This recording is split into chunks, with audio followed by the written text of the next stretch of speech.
코로나 격리가 완전 해제되고 건강에 대한 관심이 높아지면서 헬스장 찾으시는 분들 많으실 텐데요.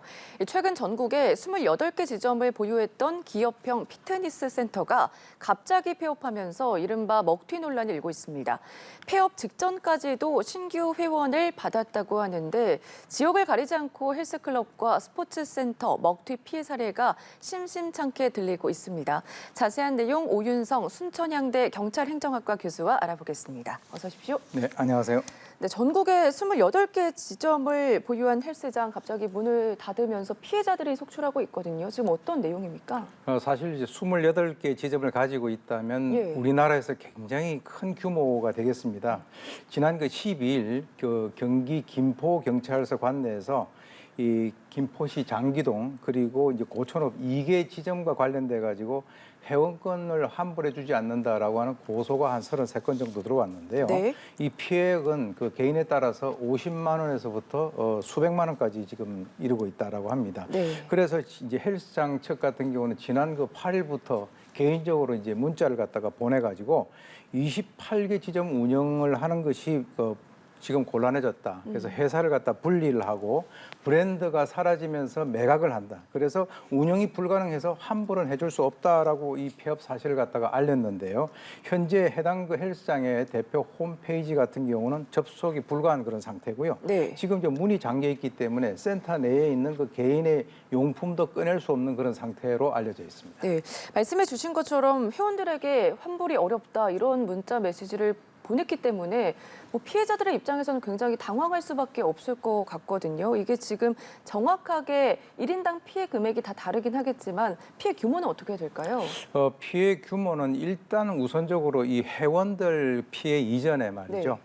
직원이라든가 용역 그 업체에 대한 그 임금 체불이 있었다라고 알려져 있습니다. 그래서 그것이 이제 우선적으로 선행이 된 상태고 특히 이제 회원들 중에서 단기권을 끊은 분들은 좀 피해가 좀 덜한데 이 PT를 포함해서 장기권, 뭐 심지어는 한 600만 원 VIP권 이런 식으로 끊은 분들 같은 경우는 사실은 처음에 계약을 할 때는 양도도 가능하고 500만 원에서 한 100만 원 정도 DC를 해주겠다 이런 식으로 하면서 뭐 헬스권 1년 무료 여러 가지 어떤 좋은 조건을 제시를 했기 때문에 실제로 이제 장기로 해서 그 어떤 그 거액을 투자할 수 있도록 그렇게 유도를 한 상태이기 때문에 지금 개인에 따라서는 아까 말씀드렸지만은 수십만 원에서부터 수백만 원까지 이루고 있다 이렇게 됩니다. 네, 더욱 황당한 게 폐업 전주까지도 이제 신규 회원을 모집했다는 거예요. 어떻게 이런 일이 일어날 수 있을까요? 글쎄요, 그것이 이제 제가 볼 때는 이제 이게 돌연 폐업이라고 이렇게 표시를 하시는데 이 사실 제가 보는 견지에서는 돌연 폐업이 아니라 이미 폐업 같은 것이 진행이 되고 있었었는데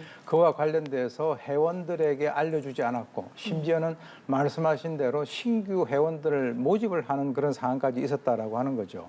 그러니까 어떤 지점, 즉 이제 고촌 같은 그런 지점에는 이 신규 회원을 모집을 하면서 오픈을 하지 않는 상태에서 계속 미루다가 결국은 오픈도 하지 못하고 지금 이제 이런 상황이 발생이 됐는데 문제는 이런 사실을 본인이 알면서도 브랜드를 앞세워가지고 아까 얘기했었던 그 지속적인 신규 회원들을 갖다가 모집을 해왔다라고 하는 이 사실이 사실은 어떻게 보면 피해 규모가 더 확대되는 원인으로 작용을 했다라고 봅니다. 네, 헬스장에 입주했던 건물 주인의 얘기를 좀 들어보면 세대 전부터 전기료, 관리비 등이 밀렸다고 합니다. 어쨌든 경영난이 시작이 됐는데 정작 회원들은 몰랐던 거잖아요. 보통은 이런 일이 있으면 회원들에게 알려주거나 환불을 해주거나 다른 헬스장을 이용하도록 유도하는 게 맞는데 그게 맞지 않을까요? 그것이 기본적인 상도이죠. 그래서 이제 사실 이번 같은 경우는 그 헬스장 직원 중에서 누가 친구가 있어서 우리가 이런 문제가 있으니까 너 하면 안 된다. 이렇게 어떤 그 사전에 얘기를 들은 사람들 같은 경우는 빠져나올 수가 있지만 실제로는 그 직원들 같은 경우도 이것이 어느 정도 그 자금이 이렇게 들어와야만 자기들도 이제 거기에 대한 임금을 받는 그런 상황이기 때문에 실제로 브랜드를 보니까 저도 한번 들어가 봤는데요. 거기에 골프라든가 피트니스라든가 요가라든가 다양한 것으로 되어 있고 거기에 나와 있는 그것만 본다면 이게 대한민국에서 거의 어떤 탑을 때리는 그런 체육 시설이다 이렇게 볼 수밖에 없는 상황이었습니다. 네, 헬스장 입장에서는 지금 매각했기 때문에 환불을 해줄 수가 없다 이런 입장인 거거든요. 그러면은 뭐 이 대표에 대해서 사기 혐의를 적용할 수도 있을 것 같은데 수사 전망은 어떻게 예상해 볼 수 있을까요? 지금 사실 이 사기죄 같은 경우는 이제 상대를 갖다가 기망을 해서 네. 재산을 교부하거나 또는 재산상 이득을 취하는 그런 경우인데요.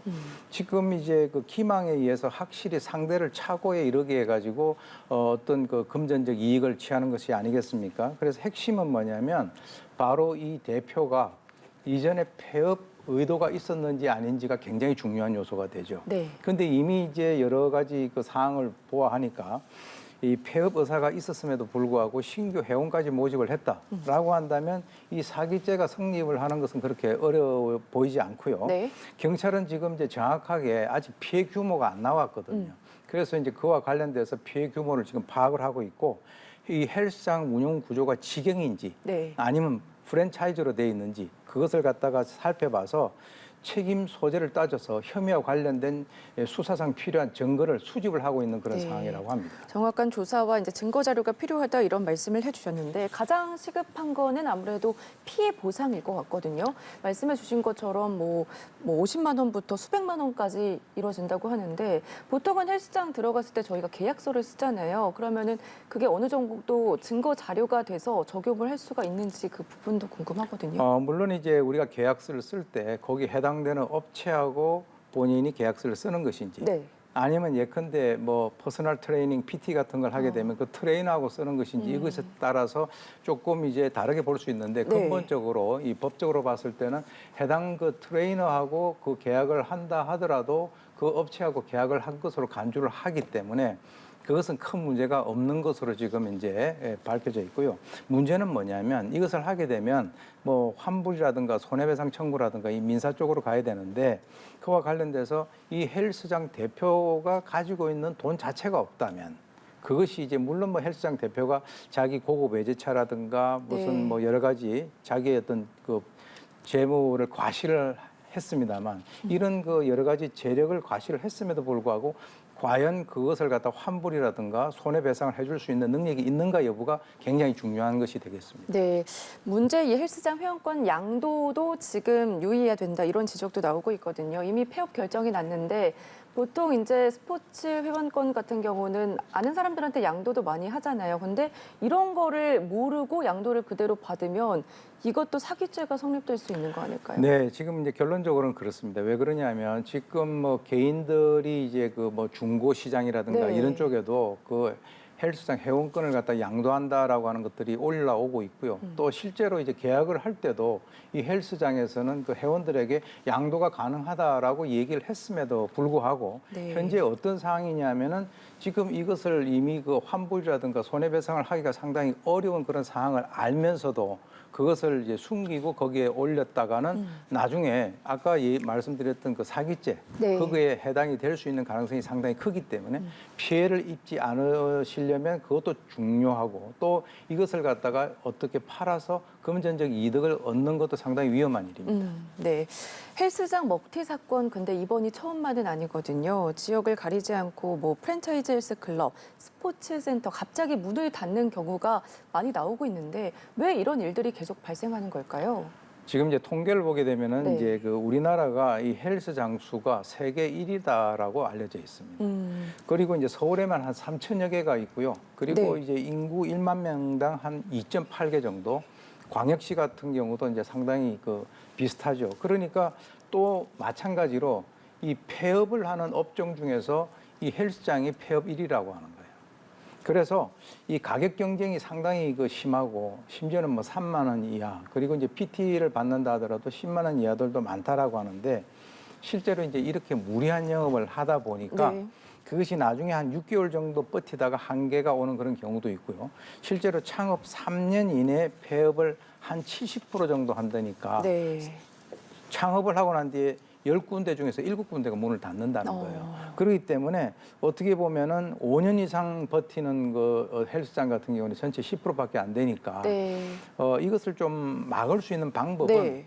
될 수 있는 대로 장기권을 끊어가지고 돈을 많이 내는 것보다 뭐 매달 낸다든지 네. 뭐 분기별로 낸다든지 이런 식으로 하는 것이 그래도 이 피해를 좀 줄일 수 있는 그런 좋은 방법이다 이렇게 봅니다. 방법에 대해서 말씀을 해주셨는데 결국 그러면 소비자가 조심할 수밖에 없는 겁니까? 아니면 핵심이 그겁니다. 제도적인 부분에 대해서 어떤 게 좀 보완돼야 된다고 생각하세요? 제도적인 것들은 예를 들어서 뭐 보증보험 같은 것을 만들어서 네. 이제 좀 그 뭔가 이런 그 손해가 발생했을 때 그것을 손해를 메꿀 수 있는 그런 그 제도를 만드는 것도 중요하지만 네. 아까 말씀드렸지만은 이 우리나라의 헬스장의 여러 상태가 지금 폐업률도 상당히 높다라고 하는 것은 아마 이번에 이제 이 뉴스를 접하는 그 시청자들 분들 중에서는 아마 처음 아시는 분들도 많으실 맞아요. 거예요. 네. 그래서 본인이 어떤 그 계약을 한다 하더라도 구두 약속 내용도 계약서를 작성을 한다든지 또는 이제 본인이 봐서 한 100만 원 정도를 깎아준다라고 하는 거기에 너무 이렇게 혹해서 돈을 갖다 목돈을 많이 내는 이런 상황이 됐을 때 폐업이 된다면